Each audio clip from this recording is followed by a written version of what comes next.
Hi, I'm Anthea from Quilting Antics. Today I'm here to show you how to make my cute little mice. So to start off with, we've got our cute little mouse drawings, and it's this simple. You pop your mouse drawing under some calico, and the cheaper calico the better, because then you can see through it. And with a pen you just copy the lines, and don't worry if you're not perfect, because you're going to cut this out afterwards. So any little imperfections you can just sort out afterwards, it'll be absolutely fine. So I'm going like the clappers to get round this little mouse. Where are we? Oops. Put the little face on. And draw the arms in, because these are going to be your sewing lines for further on. So I've decided on my little mouse I'm not going to have a tail this time. Let's keep it simple. So if you do two little mice, and you can put them back to back and you can make cute little decorations. So that's my mouse there. And then what we do, we use this in our form, which it's a foamy material, and it stands up on its own, which is going to give our little mice their body. So first of all we get the iron, and we iron our mice, our calico, to stick to it, and then turn over, and then iron the tweed onto the back there. Now let's just move that to one side, because I'm like Blue Peter today, and here's one that I made earlier. So I've got my little mouse there, I'll cut out. So I've got the tweed on the background. Now I should have explained that what I'm doing, I'm starting with the background material, and then I'm going to build everything else up on top in layers to end up with a cute little mouse. So working from the right side, I'm simply going to sew on my line there. So if you struggle with accuracy or anything else, you've still got another chance, because when you cut this out afterwards, you can correct any sewing that's not perfect. The purpose of the sewing at this stage is to hold all the layers together. So let's switch to the machine now. The thread that's going to show on the right side is going to be the bobbin thread. So you need a nice tightly woven, tightly wound bobbin, so that it's going to be nice and neat. So just nice and slowly, just sew around the outside of the mouse. If you put all the detail on at this stage, that's absolutely fine, but equally you don't have to, because you're going to come back, and when you dress your mouse, you're going to put all the detail on then.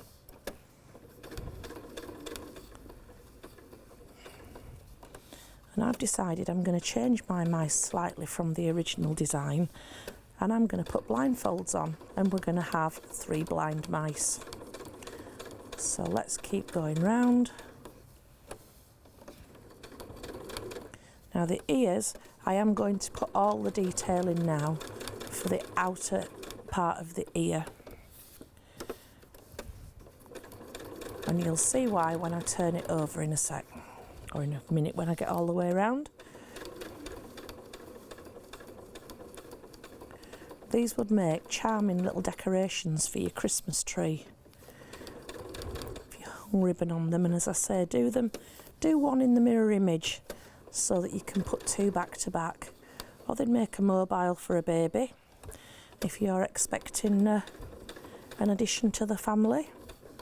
So as you can see, I'm getting round really quickly. It's not difficult, just take your time. And if you stray off the line, really don't worry about it.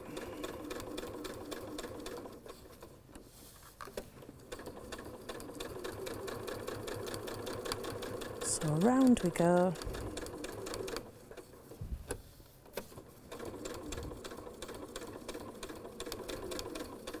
And I can see already that I'm not perfectly on the line, and I'm really not worried about it at all. Just keep going round this arm, and then I'm almost on the home straight. Can get some speed up going down this straight bit. and then slow down to go into the foot, and just one stitch and turn, one stitch and turn. Just take your time and you'll get round any curves that seem awkward at first glance. The top of the shoe is going to be put on when we put the fabric on. So round we go. Oops, just round the inner leg now, and then I think we're back to the start position.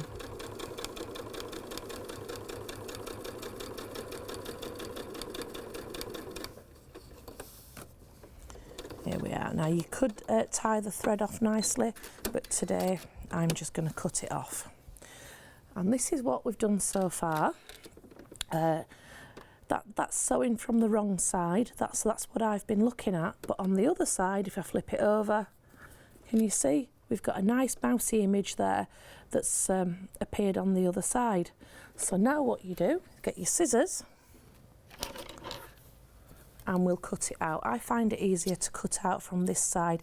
And if you see on the foot, my stitching hasn't perfectly gone on the line.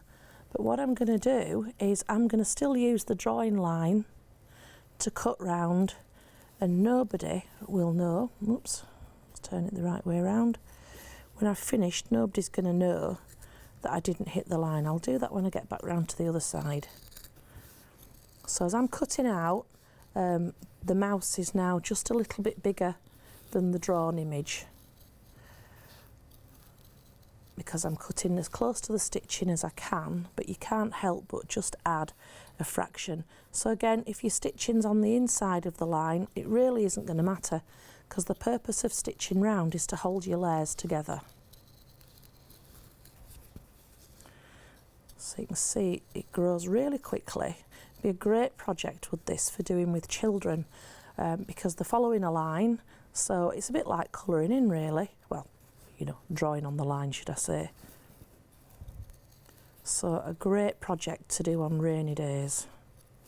And if you snip through your stitching by accident, I mean, for the most part it wouldn't really matter, but if you are concerned, just re-sew the part that that you've clipped. It's not going to, these seams aren't going to take any stress, so they'll be absolutely fine. They're just going to hang up or decorate your wall or whatever else you can think of. I really fancy making a mobile out of these for my new granddaughter who's due any time. I think it'd look fantastic, as long as they're out of reach, and you know, have a little think about what you're adding on, so you wouldn't want to put tiny beads on if it's for a baby. Keep it safe. So here we go, back round to the start. Oops. If you find you struggle with the big scissors, you could always swap to some smaller ones to do the fiddly areas. So there we go.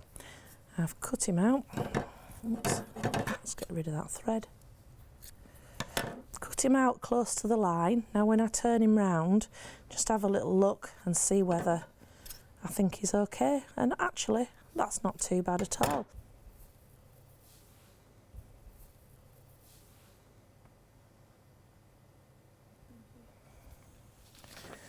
So the fun part now, so when you did the drawing, you drew on this part here, which is kind of the top of a leotard. So I'm going to make mine pink. And it's as easy as this. You just cut a piece that's roughly, well, it's a little bit bigger, as you can see, the size that I'm working on. And then on the right side, pop your piece of fabric over so that it's covering the area that you want to cover. Now you can pin that, but be careful, because you're going to work from this side. So if you've got a pin on this side, on the right side, you don't want to accidentally sew through it. So if you know, do be a bit careful if you're pinning. But you can see there, my pink fabric is covering this area that's the leotard. Take it back to the sewing machine.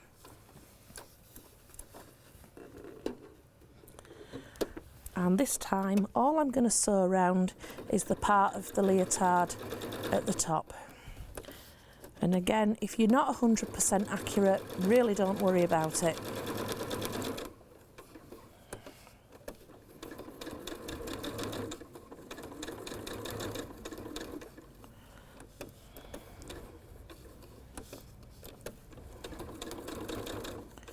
So it'd be fun to put little beaded necklaces on. As I say, just be careful who the recipient is. If it's a young child under 3, obviously you've got to think about small parts, but if it's an older child, it would be absolutely wonderful to just bling it up.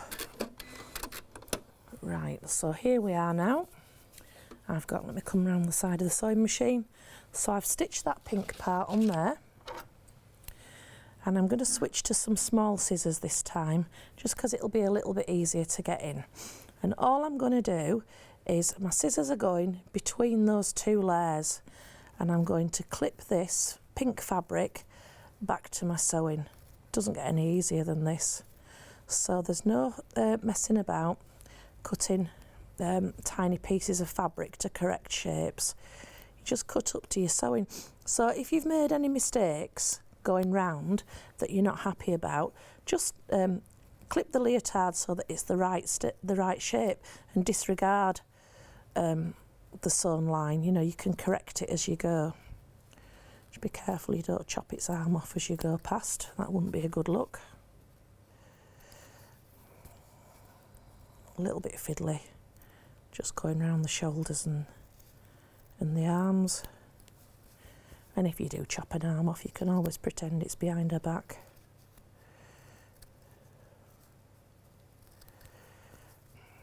There we go, just tidy it up a little bit. So if you look from this side now, and I can see that there's just a little bit of pink showing there, so I'll just snip it back. And then on the front side, I'm fairly confident that it's looking good. So my mouse is now wearing a little leotard. So next part, I want a tutu. So if we get some organza, it's see-through, so it's quite difficult to see on the camera. So I've just got a strip. Let me measure it. It's about 3.5, 4 inches wide, and it's about 12 inches long. So just fold it in half, and I'll get my needle, which is, anyone see my needle? Here it is. So just a needle and thread. I've put a knot in the end, and on the folded edge I'm going to put a little running stitch. So I've folded the fabric in half, and I'm managing that fold as I go, because you can see it's just slipping between my fingers.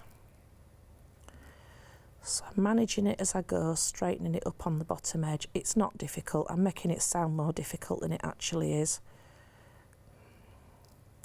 Just a really random running stitch.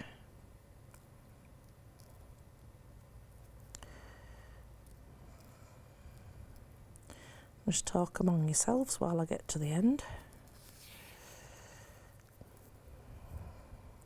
And again, if your layers aren't perfect, don't worry, because you know, bally tutus do fluff out, and you can always tidy it up with scissors afterwards if it's really, really uneven.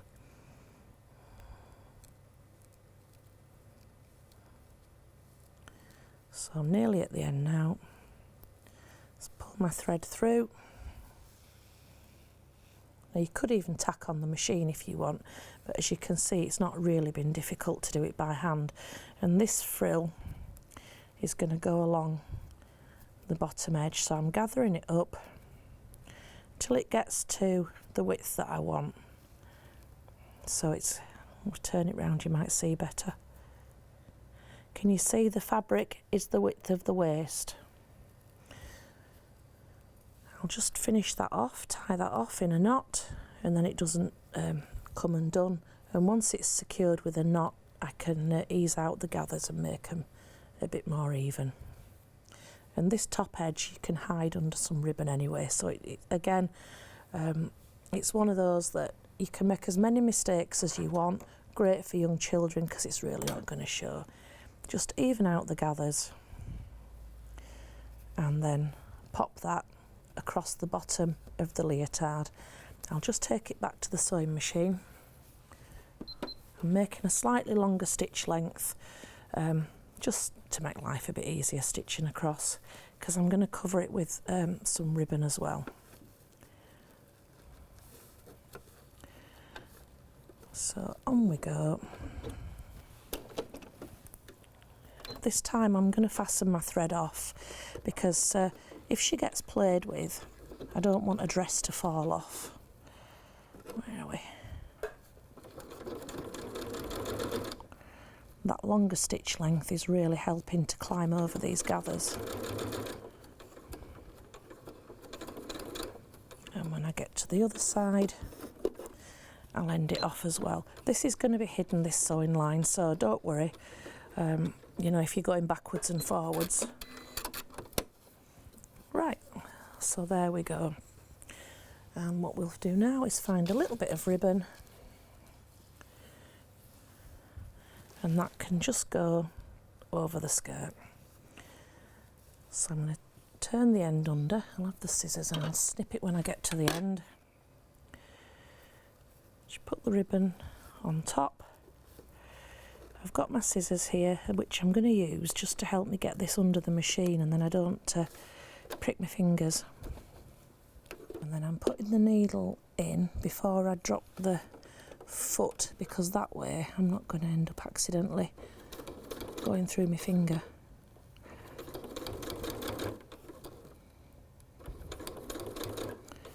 Got to the end, so I'll just snip that ribbon back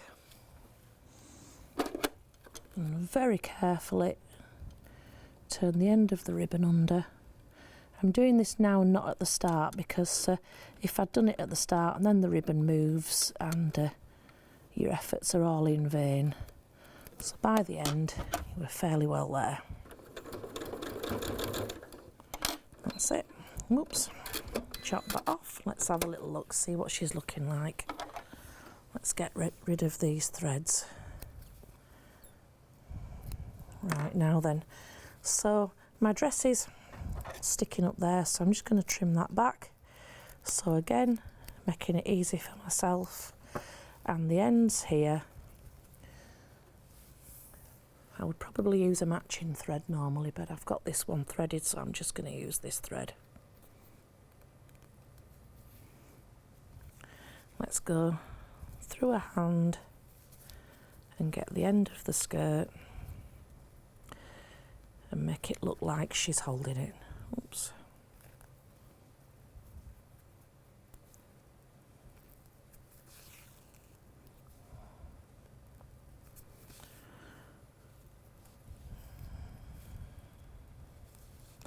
That's one hand done. Just snip that off. And then she looks like a little ballroom dancer holding a skirt up.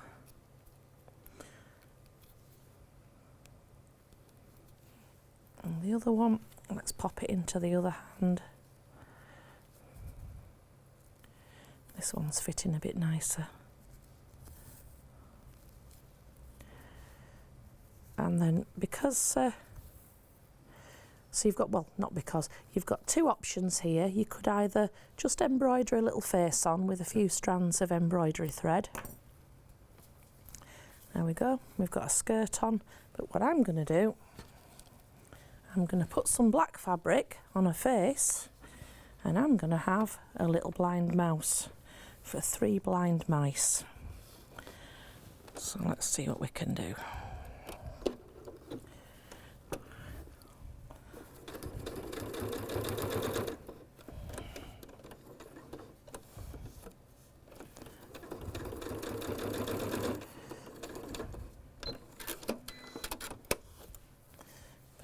Black on there, and then using my little scissors I'm gonna snip it back.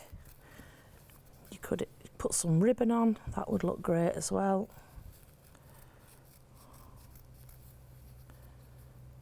There she is, fit to go to a masquerade ball. Just tidy it up afterwards, maybe put a few little threads on.